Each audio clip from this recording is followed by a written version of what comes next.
Ang tanong, sino nga ba ako? Who are you? Okay, by the way, I'm Darlene Adjon.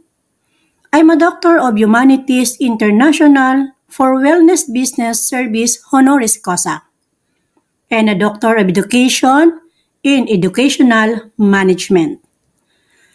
I am a former public high school teacher. I love teaching since when I was a child. At dahil ito ang naging mindset o mentality ko nung bata pa ako, kaya nagkatotoo at ito ako ngayon.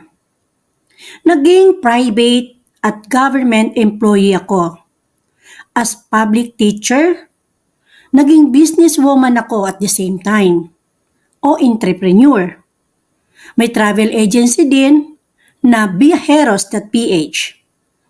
Nagko-coaching din ako at nag-o-online selling, nagti-trading, at marami pang iba.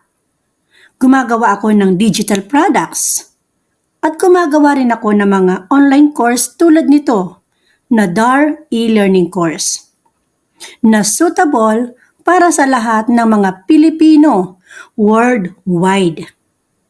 Marami din akong sinalihan ng mga networking na pwede kong i-share sa inyo for your reference.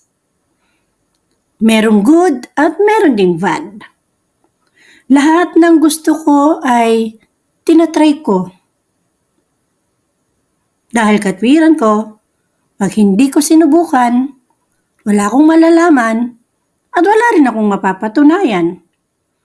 Kaya lahat ng experience ko, merong rejection, merong objection, o anumang acceptance sa buhay ay naranasan ko.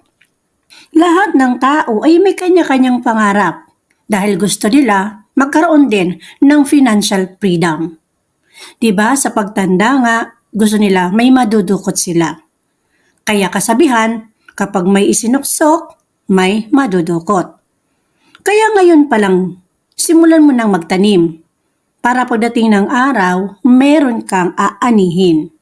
Palawagin mo pang lalo ang iyong kaalaman upang magkaroon ka ng magandang kabuhayan. Sapagkat knowledge is power.